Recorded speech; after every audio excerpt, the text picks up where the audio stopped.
TV Zaratustra.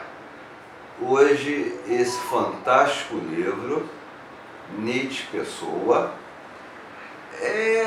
lembra um pouco, aliás, lembra bastante, é no mesmo padrão das coletâneas feitas no Brasil, só que esse é feito em Portugal.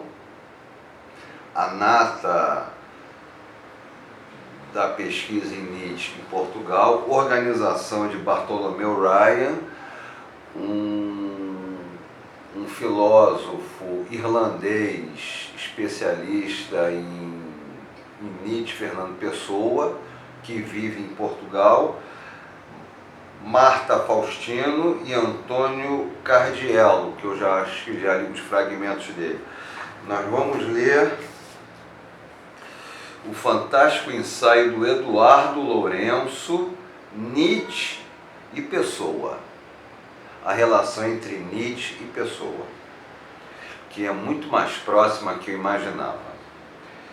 Começa com dois fragmentos, um do Álvaro de Campos, um dos heteronônimos do Fernando Pessoa, e outro do Nietzsche, o do Álvaro de Campos. Alberto Caeiro é mais pagão que o paganismo, porque é mais consciente da essência do paganismo do que qualquer outro escritor pagão. Álvaro de Campos. E o outro do Nietzsche. Só os túmulos conhecem a ressurreição. Engraçado, Nietzsche fala isso, né? O homem que não conheceu Paris, que quando teve grana de ir para Paris, e depois ir ao México, ir para o norte da África, como ele sempre sonhou, ele pegou um trem, foi para a cidadezinha dele e mandou fazer um túmulo imperial para o pai. Gastou a grana da viagem do sonho, da cidade do sonho, da cidade mítica dele, que era Paris, fazendo um túmulo imperial para o pai. Essa, para mim, de todas as contradições do Nietzsche como pessoa, como pessoa, não Fernando Pessoa, como pessoa indivíduo, é a mais doida de todos. Por uma ilusão que nos eleva sem dificuldade acima de nós mesmos, cremos sempre inconscientemente que compreendemos melhor os autores malditos do passado que a época sua contemporânea. Talvez lendo Nietzsche com a escritura, com os comentários autorizados de Heidegger, Jasper, de Deleuze, de Fink, de Eric Blondel, nós o compreendemos com efeito muito melhor que seus contemporâneos. Tudo depende do que se entender por compreensão. Na realidade, Nietzsche escreveu menos para ser compreendido do que para recusar, com uma radicalidade sem exemplo, a compreensão que a sua época tinha dela própria enquanto cultura e valor, propondo em troca uma perspectiva literalmente inaudita, destinada a perturbar, a provocar, a queimar o que ele tocaria. Fernando Pessoa pertenceu à mais próxima posteridade de Nietzsche. Tinha 12 anos na altura de sua morte, quer dizer, a esse momento único em que a leitura de Nietzsche era ainda braseiro ardente, enigmático e excessivamente claro, um grito e um imperativo proféticos, carregado de exasperação lírica e de loucura. O autor de Zaratustra não se ensinava ainda na universidade, ou seja, ele ainda não tinha se tornado um pássaro empalhado da universidade, da academia. Só Jorge Brandes lhe endereçara um sinal de reconhecimento com ressonância. A sua obra estava na praça pública, sem estatuto cultural definido, voz e textos selvagens, mais ou menos confundidos com a cultura anarquista do tempo. Ou seja, o Nietzsche, os primeiros mesmo que abraçam Nietzsche são os anarquistas.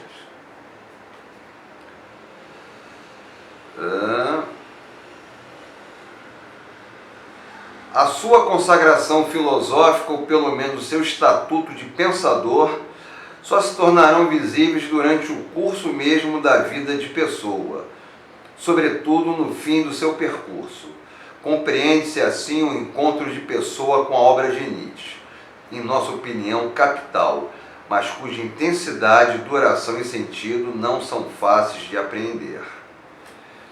Aí ele vai mais à frente. Pessoa não investirá tanto em sua vocação literária como o sentido de sua própria vida, requerida como a de Nietzsche,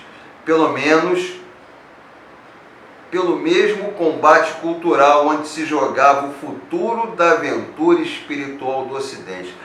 Essa frase é linda. O futuro da aventura espiritual do Ocidente. Fantástico, né? Que o Nietzsche tem essa coisa que me atrai desde o comecinho, é essa relação dele com o futuro. Ele é realmente um autor extemporâneo. Ele não está preocupado em ser o cara do momento dele. Ele está a fim de falar para o futuro. Lembremos da frase Max Horkheimer, vou citar pela terceira vez. Sua meta teria sido um futuro no qual, por causa de uma dominação expressamente elevada da natureza, muitas indeterminadas forças humanas seriam libertadas. Uma outra frase. É como pensador, ou antes como visionário, interpelado pela multiplicidade contraditória e inconciliável das visões do mundo que se disputam no espírito do homem ocidental na segunda metade do século XIX e princípio do século XX, que a original visão nietzschiana lhe interessa, na medida em que começa a impor-se como incontornável presença na cultura europeia.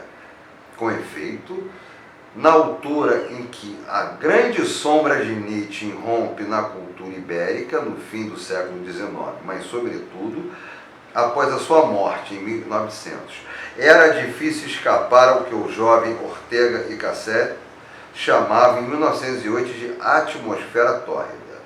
Nessa época, o futuro autor de Rebelião das Massas, ou seu companheiro de geração Ramiro de Maeztu, confessavam ter superado a isolação nietzschiana.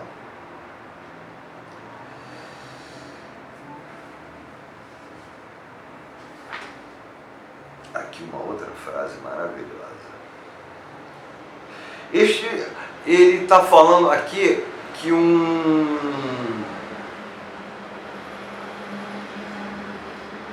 amigo de Miguel Unamuno, um português, Pascoais, ele era um português que vai para a Espanha passar um ano sabático. Perdão, é um português que vive na Espanha, dá aula na Espanha, tem vida acadêmica na Espanha, e ele não vai a Portugal há mais de 20, 30 anos. E ele resolve passar um ano em Portugal. Quando ele chega em Portugal, ele vai atrás da nova geração de poetas portugueses, e por intermédio dele, por patrocínio dele, os portugueses, Fernando Pessoa, Álvaro de Sá Carneiro, Santa Rita Pinto, Flor Bela, eles se reúnem e com isso eles lançam a revista, que eu esqueci o nome agora, que está aqui,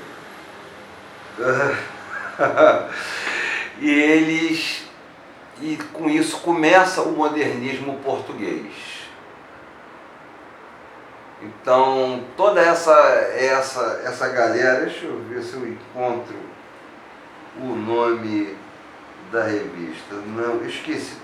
Todo mundo sabe o nome dessa revista, que é a que lança o modernismo português.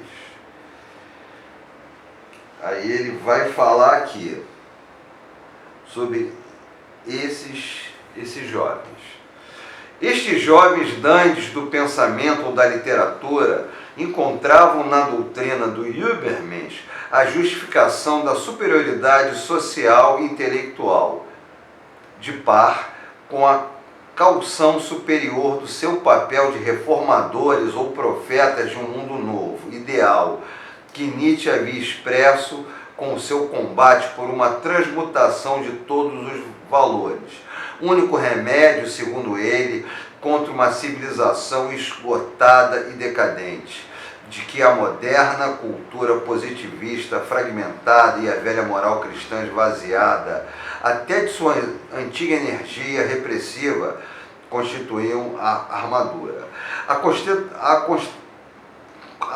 contestação da cultura ocidental parece, por definição, a sua essência, mas nunca ninguém a interpelava com veemência e violência nietzschiana. Era, aliás, esta violência que fascinava e agradava este pensamento e se metaforizava como filosofia demolidora, filosofia do martelo na mão. Não se tratava sobre a pluma do autor de Et Homo, mas uma contestação intelectual no sentido clássico da ordem da teologia, da filosofia, da ideologia, ou da estética e da ética, mas uma contestação vital que englobava ao mesmo tempo toda a filosofia como pretensão do pensamento apreender a essência da verdade, toda a religião, e em particular o cristianismo, como ficção de mundos ilusórios e suporte de valores negativos na esfera da moralidade. Este aspecto negador do conjunto de ideias e de valor sobre os quais a cultura ocidental parecia repousar e podia passar. Mais à frente. Com a versão exasperada de todas as correntes críticas de perfil demolidor ou nihilista que surgiram ao longo do século XIX. E, aliás, assim que Nietzsche é percebido pelos seus leitores anarquistas, entre outros, através dos quais a sua crítica radical do Estado, a contestação brutal da religião e, sobretudo, da moral cristã, a subversão dos critérios estéticos espiritualistas herdados do romantismo, adquirem mesmo uma certa aura popular. O seu autêntico pensamento labiríntico, assumidamente contraditório, a sua visão em perpétuo dever e luta contra o próprio.